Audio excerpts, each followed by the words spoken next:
Alright guys, through this little video, I'm going to just go through the notes that we would have taken if we were in class, and I'm just going to really kind of condense it and sum it down. But we have moved on from geography. Now we're moving on to our next things, which are the environmental issues that are occurring in Southern and Eastern Asia. So our standards are to explain the causes and effects of pollutions of the Yangtze and the Ganges River, and we're going to explain the causes and effect of air pollution and flooding in India and in China. These notes that are on here, I'm going to post the clean copy of the PowerPoint to the blog, but these notes are already filled out for you. That's what the red is. So don't worry about filling in notes. You can print them out if you want to have a set for yourself. Okay, so Asia's environmental issues, pollution of the Yangtze and Ganges River, and air pollution and flooding in India and in China. So we're going to start off with pollution of the Ganges River, which is that holy river that I was talking about that's in India, which is very holy for the Hindu people. It's going to be on the Indian subcontinent, which is what this is right here. So it is the most important river on the Indian subcontinent. The basin is very densely populated. It's one of the most densely populated rivers in the world. And it provides water for drinking, bathing, cooking, and transportation for over 400 million people who live in that region. So that's a lot of people, and that water is used for a lot of different things. So you can imagine how bad it is when that water becomes polluted. This is just an image of the people on a daily basis that come and utilize this river for different things. Many of India's largest and most industrial cities are located along this river. And because of a lot of these businesses are located along this river, and they don't have the government to policies in place or regulations in place, I should say, for waste dumping, a lot of these businesses dump their industrial waste into the rivers, which obviously makes it unclean. So there are about 2 million tons of chemical, human, and agricultural waste that are dumped into this river daily. Not yearly, but 2 million tons on a daily basis. And the city pours millions of gallons of sewage into this river, which eventually carries down into the villages, which are further down south of the river from these industrial cities. So even if you're further downstream of the river, you're still getting this affected, dirty, disgusting water. This is just an image of one of the industries pumping their waste into this river. The nickname for the river is the Mother Ganges, and it's, like I told you, it's a sacred river for the Hindu religion. The Hindus believe that they will have a peaceful journey to the next life if their ashes are scattered into the river. So the Hindus believe in cremation, which means the burning of the body until it becomes ash. And then in their religious funeral procession, they take those ashes and scatter it into the river, which also causes pollution. And so that's gross as well. So many are too poor for the actual cremation. And so they actually place those dead bodies in the river, which is not healthy for drinking or bathing either. So this is a form of their burial process, which is traditional and totally acceptable, which we know is not a good thing if you're going to drink, bathe, or utilize this water for other activities. An effect of these causes is that the river is now highly polluted with dangerous bacteria. Cities along the river have high rates of waterborne diseases because they drink or ingest that water. So diseases like stomach parasites, diarrhea, just a lot of different things can be caused from this. Trash along the river banks. Another effect is about 80% of these illnesses lead to 1/3 of the deaths that occur in India. They get things like cholera, dysentery, typhoid, hepatitis. These are all diseases that you gather from bacteria or ingested just dirty or unclean water. Yeah, picture speaks for itself. How do we solve this issue? What is the solution for the problem of the polluted water? Well, would be putting in place some type of cleanup plan, but you need the government to start that. And so in 1985, the government did try to clean up a river, but we know 1985 and this is 2020, so that's a great span of time between there, and we still see that the water is still pretty disgusting and pretty polluted because there's no follow through. But this would be a solution. They have built some sewages and water treatment plants along the river, but unfortunately, it has not provided enough of India's growing population, and the runoff from industrial and farm production continue to pollute the water, and there's no repercussions for these actions from these businesses or these people that just dump into the river. Now, pollution on the Yangtze River. The Yangtze is that river that is in China. It begins in the Tibetan Plateau, and it's 4,000, nearly 4,000 miles long, and it touches 185 towns where 400 million people live. So clearly, like the Ganges River, the Yangtze River is a large river that contributes water for millions of people, which makes it a very important river.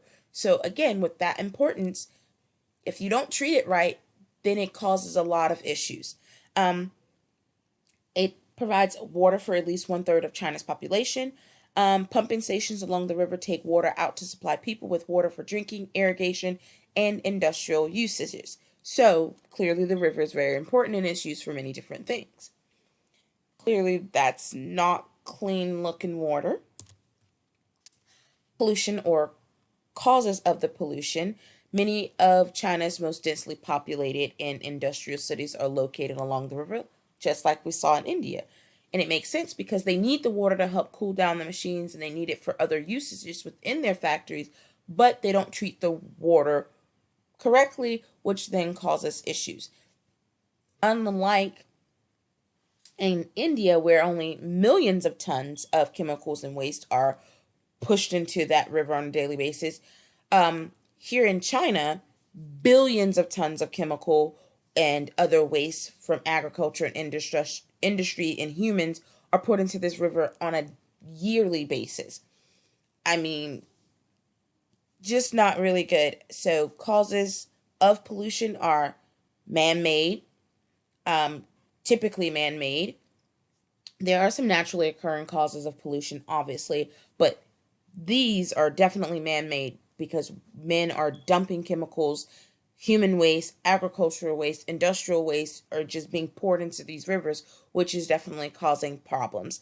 Nitrogens from fertilizer and arsenic, which is a poisonous chemical that can be, if like inhaled, you can die from arsenic poisoning. So this is not good. And these things come from industrial uses, which leads to pollutants in the river, and people drink this stuff, which then causes other issues. Businesses along the river, see the picture at the bottom down here is them dumping chemical waste into the river. Obviously, not good. An effect of these causes is people along the city or along the cities along the banks are at the most at risk for being infected with ingesting this water, but people who are living downstream of it also, and the fact that they pull water from the river to transport to other cities who don't have access to it are also affected by this. Lakes and underground aquifers have also become contaminated because those chemicals now seep into the ground with the fertilizer runoff and things like this. Hundreds of millions of Chinese do not have safe drinking water because of the pollution. So definitely unclean drinking water, unclean bathing water, unclean cooking water. You can get sick from it. It also has bacteria and contaminants in it that make it just not suitable for really drinking or cooking with. A lot of the plants and animals are dying because of this. The animals that live within the water are dying because of the high concentrates of pollutants in the water. Animals along the banks who drink the water die from it. Humans who ingest it are also dying from it. There are just so many different things that are in the water that are killing not just the plants and animals, but human as well. So Chinese people are eating the fish that are sick in the water, which then in turns lead to health problems for those people who ingested the dirty fish and who ingested the dirty water. So it's a catch-22. You drink the water, you get sick. You eat things that are in the water, you also get sick. So it's not a really good thing. Clearly gross. How do we fix the problem of pollution? Again, government, this is like we talked about in Africa. Government stability is going to be what's going to help these issues. And so the government needs to put stipulations in place that regulates how you utilize the river. And so there are some things being put in place, but when you live in a communist country, those things become a little bit more challenging to manage. So they are building water treatment facility plants along the river, just like we saw in India. But again, these are few and far between. And if there is no government regulation to this, then what's to stop this particular plant from actually dumping into the river or taking out enough waste if there's not enough of the plants around?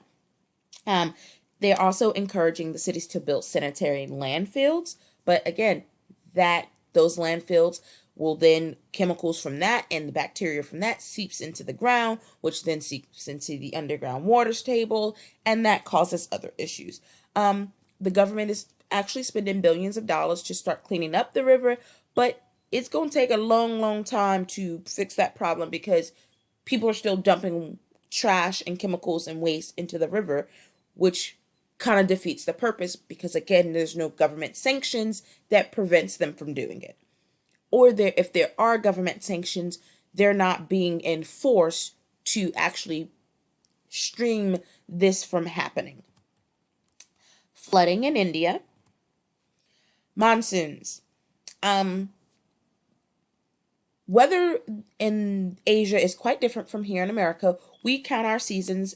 We have 4 seasons: winter, spring, summer, and fall. But in Asian countries or African countries, they count their weather in wet seasons or dry seasons. And so a monsoon is like this continuous rain. It's just their wet season. So the monsoon season begins in June and spreads heavy rain until September. Monsoons are great because it brings in a lot of water, which helps fertilize the land, but they're also a curse too because it floods and can cause death, and then it floods onto the plains, which can wash away the food that was planted. So it's a curse and a blessing. The farmers do rely on the rain to grow their crops, but again, it can wash away their crops, and it also produces hydroelectricity because of all the water that's pumping through. Like I said, also, unfortunately, it does cause heavy flooding, and it can cause destruction to fields, property, and it can spread waterborne diseases like malaria with the mosquitoes and things like that. This is a picture of flooding. Floods can come very rapidly, and because the water is moving at such a fast pace and it's heavy and it's millions of gallons of it moving downstream at one time, it can totally wipe away mountainsides, take away villages, can kill hundreds of thousands of people at one time, destroy property, houses, and things like that. So again, a blessing and a curse. When the monsoon flooding is too severe, the rivers overflood the banks and water spews onto the land. This can cause airports to close, buildings to collapse, power lines to fall, waterborne illnesses to spread, and animals and humans can possibly drown if you're caught in the path of this. Destruction of buildings, dangerous situations. Flooding in China is just very similar to flooding in India. They do have, like I said, in Asia, they have the wet and dry seasons. And so the monsoon seasons in China begin in March and end in August. Mixed blessing here as well. Farmers benefit from the Yangtze and the Yangtze rivers overflowing their banks because they produce these nutrient-rich silts and algae that are left behind on the banks on the land, which actually fertilizes the soil, which is great for growing. But if it's continuously flooding, it washes all that away, and then so it's a mixed benefit. It leads to very terrible destruction and flooding in homes and destruction of buildings and things like that. Largos have cut down many of the trees that used to contain the rivers overflowing. So, like the trees and things that would help contain the water or soak it up with the roots and things like that are no longer there. And so that allows the flooding to extend. They have also drained the wetlands that used to act as sponges, which would absorb a lot of the water when the banks would overflood. But again, this is not there. And so this is causing issue. Deforestation and draining have multiplied the effects of the stormwater runoff, and it now takes much less water to cause a flood because the things that are naturally there, that were naturally occurring to help prevent these things, man have taken away, which is causing more damage. Bridges fall, houses collapse, tons of things happen. Effects of the monsoon usually cause flooding every 2 to 3 years in China. When the river floods, homes and crops are buried and lives are lost. Flooding from China's Hungry River causes more deaths than any other river in the world, which is why it's called China's Sorrow or the Yellow River. Because of this, like I said, it's often called China's Sorrow. Rapid, gross looking, dirty water filled with mud and stuff, but you can see the building in the background is starting to collapse because of the pressure of the water. The Chinese have built dams to control the rivers, but again, that causes other issues as well. And if the water is too much for the dams, that could cause even greater issues, like we've seen with Hurricane Katrina and the dams collapsing there in Louisiana. And so that's a catch-22 as well. Unfortunately, when the dams burst during the monsoon seasons, the full flooding problem actually becomes much worse. Air pollution is another issue that these Asian countries suffer from. Air pollution is caused by automobile emissions and industries. Many of the industries in India use coal to power their factories, which definitely produces a lot of smoke that billows out into the air, which definitely causes problems. When the burn closes, release is harmful gas and pollutants into our atmosphere. These are smokestacks. We see some of these things down in Atlanta as well.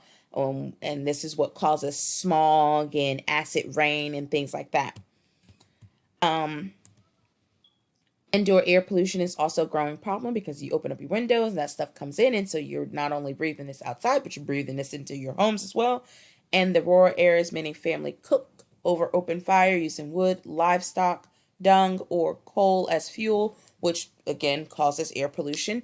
These fuel sources emit carbon monoxide, soot, and other toxic fumes into the air, which definitely is not good to breathe in. This is cooking fuel in rural areas prepared from a wet mix of dried grass, fuel wood pieces, hay, leaves, and mostly cow and livestock dung. This mix is patted down into a little disc and they use it to cook. But the reason this is in here is because to let you know that the pollutants from this is 5 times higher than burning coal. But because a lot of the people out in these rural areas are really poor, they can't afford their coal, and so this is a way that they can provide fuel for themselves, and that's what the pictures are here. This is those like cow patties to burn, which it's gross.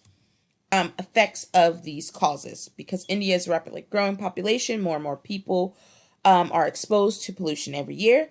People living in the cities have some of the highest respiratory diseases in the world. Respiratory are like asthma,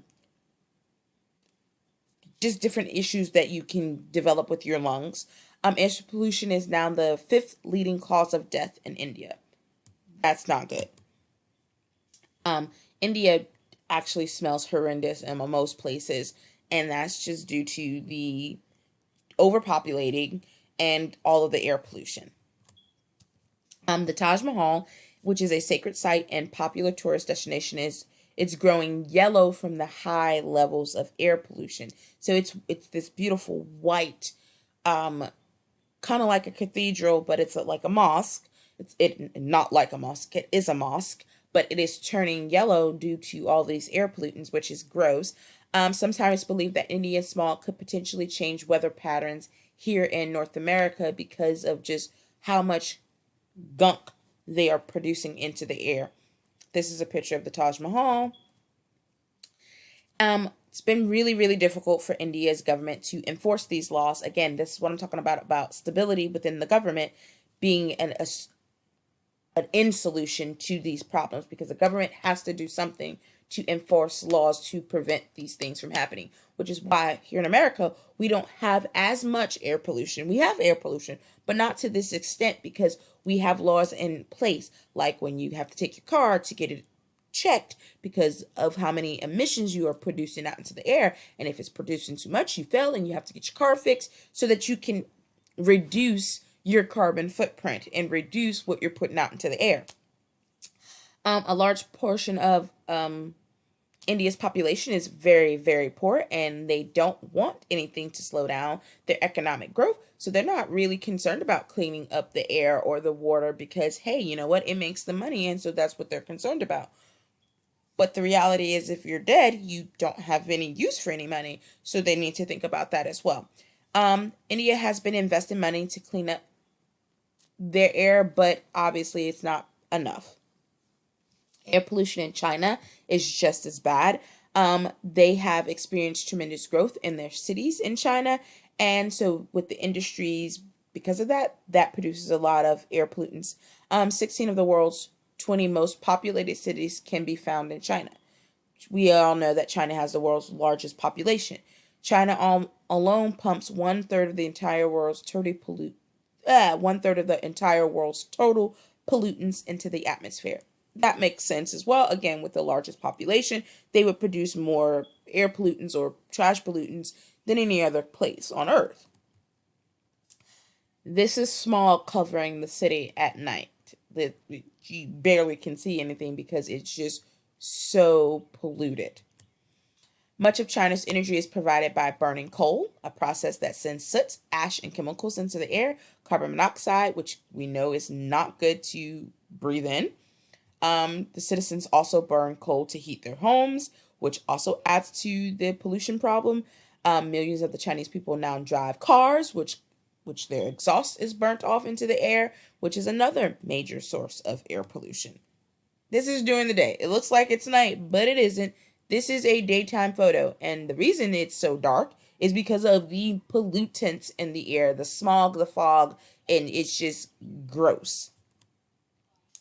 Leading causes of death in China are heart and respiratory conditions, and this is because they breathe in all this bad stuff, which is why when you see like films and things like that of people in China and you see it on the news, a lot of the people are covering their face, kind of like we're seeing now with the disease that is out here, but they do that to just protect themselves on a day-to-day basis because the air is just not good to breathe. It is estimated that only 1% of the people who live in China City breathe safe air. 1%. That's ridiculous. Air pollution has also created acid rain in China, a problem for at least a third of the country's agricultural areas, which damage the crops, which leads to starvation of a lot of people. Being that China has a large population, they really need all the food that they can get there. Again, these are daytime photos. These are not nighttime photos, and you can't see from one side of the street to the other, which is just sad. And again, like I said, with the mask, a lot of them wear the masks because it's just for safety reasons, because you really can't breathe. You shouldn't be breathing in this air because it's not safe. Unfortunately, air pollution created in Chinese cities is not confined inside the country. The winds carry that away, which carries that contaminated air to other places like Korea, Japan, and other parts of Asia as well. Scientists have even discovered Chinese created air pollutants over the west coast of the United States. So we here in America are being affected by the pollutants that are being pumped into China's air all the way here, because air is not like, oh, it just stays over this country. It blows and it moves. And so this is just spreading throughout the world. Again, government stability. The government has pledged to work on the quality of the city's air before the 2008 Olympics. They did. They cleaned up a lot of China's cities, but it was only for that small period of time because they had the world's eyes watching them when the Olympics were there in 2008. But again, this is 2020. That's a 12-year span. What are they doing now? What are you doing to keep the air clean? Not much, because a lot of China's air is disgusting and still not suitable for breathing. The automobile traffic was greatly reduced. Again, but this was all just because the Olympics came there. So they did manage to reduce the pollutants by 45%, but then they let those numbers creep back up because now the world is not watching them anymore, where there's not a spotlight on that country day in and day out because all the other countries are coming there for these Olympic Games. Many people did enjoy the cleaner air and petitioned the government to find long-term ways to clean it up.